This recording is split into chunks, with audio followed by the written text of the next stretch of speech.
Hello friends, how are you? कैसे हैं आप? आई होप कि आप सब बहुत अच्छे होंगे। दोस्तों, आज मैं एक बहुत इंपॉर्टेंट टॉपिक के बारे में आपसे बात कर रहा हूँ, that is the life of a doctor. So most of the times people ask me कि डॉक्टर्स का प्रोफेशन कैसा होता है, क्या हमें अपने बच्चों को इस प्रोफेशन में डालना चाहिए, क्या डॉक्टर्स का जो प्रोफेशन है वो एक सूटेबल प्रोफेशन है। तो दोस्तों, आज मैं इस टॉपिक के बारे में आपसे बात कर रहा हूँ एंड एक बहुत इन्फॉर्मेशनल वीडियो है। कई बार एक्चुअली बच्चे जज नहीं कर पाते कि हमें डॉक्टर के प्रोफेशन में जाना चाहिए, मतलब मेडिकल में जाना चाहिए या किसी और प्रोफेशन में जाना चाहिए। तो इस वीडियो को वॉच करके आप आसानी से जज कर सकते हैं कि डॉक्टर का जो प्रोफेशन है वो आपके लिए है या नहीं। तो दोस्तों, आज मैं बात कर रहा हूँ कि डॉक्टर्स की लाइफ में क्या क्या चैलेंजेस आते हैं, क्या क्या उसकी लाइफ में प्रॉब्लम्स होती हैं और क्या क्या उसके प्लस पॉइंट्स हैं, क्या क्या इस कैरियर के जो हैं वो एडवांटेजेस हैं। तो आज मैं दोनों साइड्स पे आपसे बात करूँगा।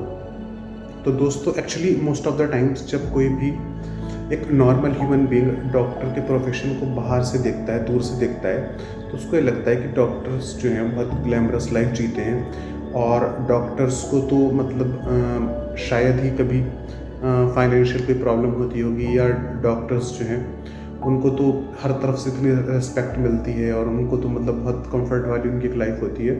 तो दोस्तों, ये एक्चुअली ये बिल्कुल सच नहीं है। द रियलिटी इज़ कि जो डॉक्टर्स की लाइफ है उसमें बहुत सारे चैलेंजेस होते हैं और उन्हीं चैलेंजेस के बारे में आपसे बात कर रहा हूँ। तो सबसे पहले जो चैलेंज डॉक्टर्स को फेस करना पड़ता है दैट इज़ कंपटीशन। आजकल आप देख रहे हैं कि इतना ज़्यादा कंपटीशन है मार्केट में और एक एक स्पेशलिटी के मल्टीपल डॉक्टर्स आपको मिल जाएंगे।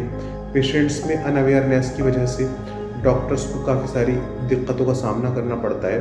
तो बहुत सारे चैलेंजेस आते हैं प्रैक्टिस के टाइम पर। मोस्ट ऑफ द टाइम्स मैंने बहुत सारे ऐसे हाईली क्वालिफाइड डॉक्टर्स देखे हैं जिनको सफिशिएंट पेशेंट्स नहीं मिल रहे, नंबर ऑफ पेशेंट्स उनके पास नहीं है।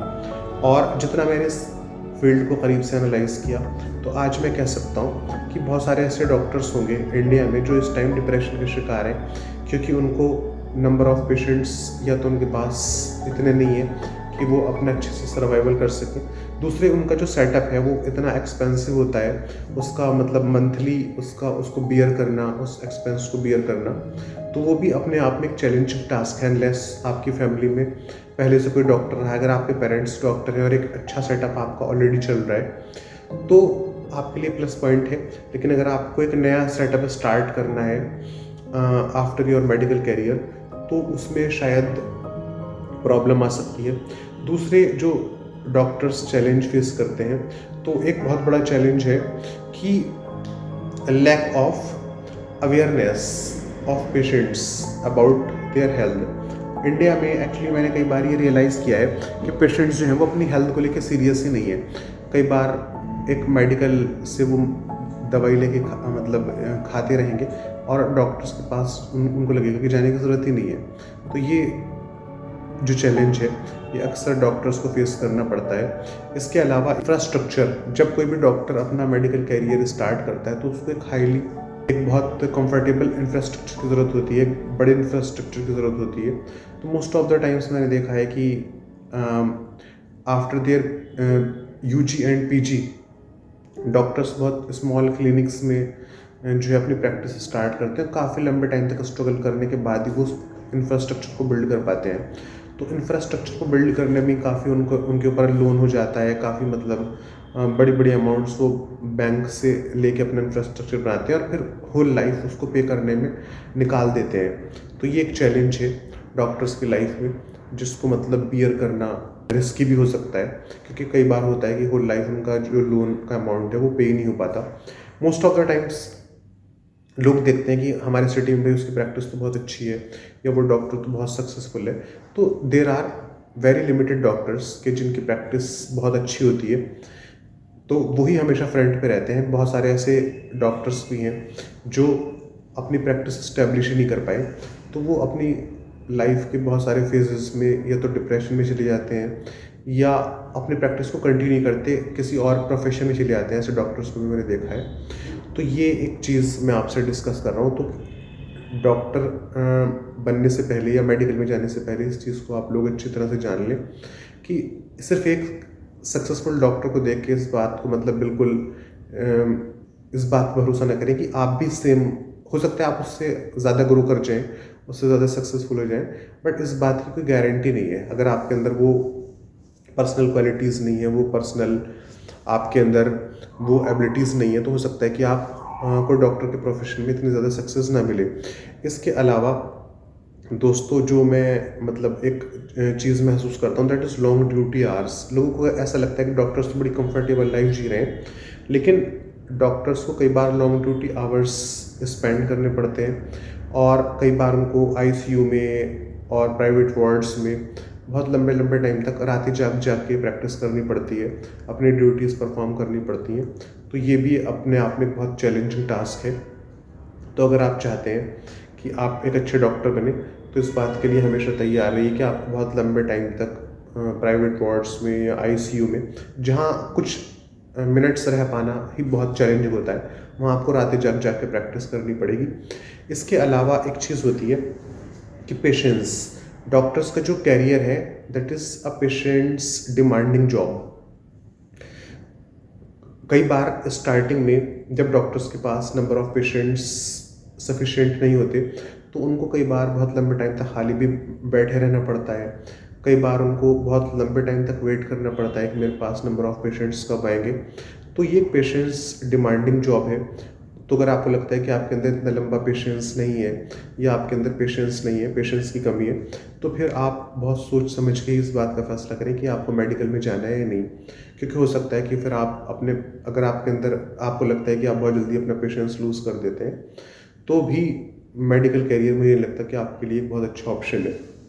इसके अलावा दोस्तों, एक बात हमेशा याद रखें कि हाई इन्वेस्टमेंट। जब भी आप मेडिकल कैरियर में जाने की बात करते हैं, मेडिकल कैरियर के बारे में सोचते हैं, तो इसमें एक बहुत हाई इन्वेस्टमेंट चाहिए। छोटी सी अल्ट्रासाउंड की मशीन भी आज लाखों रुपए की कॉस्टिंग की है, और आजकल तो इतनी ज़्यादा लेटेस्ट टेक्नोलॉजी है बाज़ार में, मार्केट में इतना ज़्यादा टफ कंपटीशन है कि आपको सिर्फ एक ईसीजी की मशीन से या अल्ट्रासाउंड की मशीन से मुझे नहीं लगता कि एक अच्छा क्लिनिक आप सेटअप कर सकते हैं। आजकल तो लोग सिटी स्कैन और एमआरआई और एक्सरे के सेटअप्स और बहुत जो लेटेस्ट टेक्नोलॉजी है उसको अपने हॉस्पिटल्स में यूज़ कर रहे हैं। तो बहुत हाई इन्वेस्टमेंट चाहिए, बहुत बड़ा इन्वेस्टमेंट चाहिए डॉक्टर बनने के लिए। तो अगर आप इतना इन्वेस्टमेंट करने के लिए तैयार हैं और इतना बड़ा रिस्क लेने के लिए तैयार हैं, तभी आप इस कैरियर में सक्सेसफुल हो सकते हैं। उसके अलावा दोस्तों, दैट इज़ एक बहुत इम्पॉर्टेंट चीज़ मैं आपसे शेयर करने वाला हूँ, that is long duration of study. एक अच्छा डॉक्टर बनने के लिए आपको काफ़ी लंबे टाइम तक पढ़ाई करते रहना पड़ता है। एक एंडोक्रिनोलॉजिस्ट बनने के लिए, एक न्यूरोलॉजिस्ट बनने के लिए, एक कार्डियोलॉजिस्ट बनने के लिए अप्रॉक्स 12 to 13 ईयर्स की आपको स्टडी करनी पड़ती है। किसी भी मतलब मल्टी स्पेशलिटी को, सुपर स्पेशलिटी को अचीव करने के लिए आपको 12 to 13 ईयर्स की, मैंने एस्टिमेट किया है कि 12 to 13 ईयर्स की स्टडी की ज़रूरत पड़ती है। क्योंकि अप्रॉक्स 5.5 ईयर्स यानी 5.5 साल में तो आपका यूजी कंप्लीट होता है। उसके बाद आप फिर 3 ईयर्स का या 4 ईयर्स का MD/MS करते हैं। उसके बाद फिर आप DNB में जाएंगे या DM करेंगे या MCH करेंगे। तो अप्रॉक्स 13 to 14 ईयर्स की स्टडी जो है वो रिक्वायर्ड है एक अच्छा सुपर स्पेशलिस्ट बनने के लिए। और कई बार तो बहुत सारे ऐसे डॉक्टर्स होते हैं जो सुपर स्पेशलिटी तक पहुंच ही नहीं पाते, तो इसलिए भी वो कहीं ना कहीं डिप्रेशन के शिकार हो जाते हैं, और दूसरे डॉक्टर्स को देखते हैं कि वो इंसान इतना ज़्यादा सक्सेसफुल है, वो डॉक्टर इतना ज़्यादा सक्सेसफुल है, स्ट्रेस अपने आप ही लाइफ में क्रिएट हो जाता है। तो अगर आप उस स्ट्रेस को बियर करने के लिए तैयार हैं, उस प्रेशर को बियर करने के लिए तैयार हैं, तभी मेडिकल का जो करियर है वो आपके लिए सूटेबल हो सकता है। तो दोस्तों, इन सारी बातों को ध्यान में रख के आप अपने कैरियर का चुनाव करें। लेकिन इसके अलावा कुछ प्लस पॉइंट्स भी हैं कि बहुत सारे ऐसे डॉक्टर्स हैं कि जो बहुत जल्दी बहुत सक्सेस हासिल कर लेते हैं। अगर आपके हाथ में शिफा है और आप जो है आपका डायग्नोसिस अच्छा है, तो बहुत जल्दी आप बहुत अच्छे पेशेंट्स गेन कर सकते हैं, बहुत नंबर ऑफ़ पेशेंट्स गेन कर सकते हैं। कई बार सोसाइटी में आपको बहुत इज्जत मिलती है। ये बात सच है कि अगर आप एक अच्छे डॉक्टर हैं और ईमानदारी से काम करते हैं तो सोसाइटी में आपको इज्जत मिलती है, प्रेस्टीज मिलती है। दूसरे, अगर आप मेहनत करने के लिए तैयार हैं तो ये प्रोफेशन आपको काफ़ी कुछ दे सकता है। और दूसरे, आजकल एक बेनिफिट, सबसे बड़ा बेनिफिट ये है कि आप पैन इंडिया में प्रैक्टिस कर सकते हैं, क्योंकि अब वर्चुअल टेक्नोलॉजी की मदद से आप बिजनौर में बैठ के दिल्ली में पेशेंट देख सकते हैं, दिल्ली में बैठ के यूएस में पेशेंट्स देख सकते हैं। मेरे नंबर ऑफ़ पेशेंट्स हैं जो अब्रॉड से बिलोंग करते हैं। तो आप एक वर्चुअल टेक्नोलॉजी की मदद से कहीं पर भी अपने पेशेंट्स जो है, नंबर ऑफ़ पेशेंट्स इंक्रीज कर सकते हैं। लेकिन इसमें भी पेशेंट्स की ज़रूरत होती है, क्योंकि इसमें भी आपको अपनी प्रैक्टिस बढ़ाने में और अपने नंबर ऑफ़ पेशेंट्स बढ़ाने में टाइम लगता है। तो अगर आप इसमें टाइम देने के लिए तैयार हैं और अपनी लाइफ का एक बहुत बड़ा पार्ट इसमें देने के लिए, इसके साथ आप सेक्रीफाइस करने के लिए तैयार हैं, तो मैं ये कह सकता हूँ कि आप बहुत अच्छा कैरियर बना सकते हैं। Medical field is a very growing field, और आने वाले समय में और ज़्यादा ग्रो होगा, क्योंकि doctors and non doctors and entrepreneurs आजकल मेडिकल फील्ड में इन्वेस्ट कर रहे हैं। तो आने वाले टाइम में ये $1 बिलियन इंडस्ट्री होने वाली है। So it's not a bad career unless you have the qualities which do not fit for this career। तो अपनी क्वालिटीज़ की, अपनी एबिलिटीज़ के बेसिस पे आप ये जज कर सकते हैं कि डॉक्टर का जो प्रोफेशन है वो आपके लिए है या नहीं। मैं नंबर ऑफ़ डॉक्टर्स को जानता हूँ, बहुत सक्सेसफुल डॉक्टर्स को जानता हूँ जिनके साथ मैंने वर्क किया है, कि उन्होंने बहुत ज़्यादा सक्सेसफुल होने के बाद भी अपने बच्चों को इस प्रोफेशन में नहीं डाला। तो कहीं ना कहीं उन्होंने इस बात को महसूस किया होगा कि कितना चैलेंजिंग होता है स्टार्टिंग में अपनी प्रैक्टिस को बिल्ड करना। और एक तो डॉक्टर ऐसे हैं कि जो मतलब इंडिया के नंबर 1 मल्टी स्पेशलिटी हॉस्पिटल के फाउंडर हैं, लेकिन उन्होंने उनकी जो बेटियां हैं उनको एक को उन्होंने आर्किटेक्ट में और एक को लॉ में डाला है। तो कहीं ना कहीं मुझे उनसे मिल के और उनसे बातचीत करके लगता है कि उन्होंने ज़रूर अपनी ज़िंदगी में चैलेंजेस फेस किए होंगे। तो तभी उनको लगता है कि डॉक्टर्स का जो प्रोफेशन है उसमें इतनी ईज़ नहीं है, इतना कंफर्ट नहीं है जितना लोगों को देखने से महसूस होता है। तो आप अपनी खुद की समझ से और अपनी खुद की राय से और अपने पेरेंट्स की राय से, अपने नियर एंड डियर वंस की राय से बात को आप मतलब महसूस कर सकते हैं और ख़ुद इस बात का डिसीजन ले सकते हैं कि डॉक्टर का प्रोफेशन आपके लिए है नहीं। तो I think this is sufficient in this video. In the next video I will share some more important information. Thank you so much.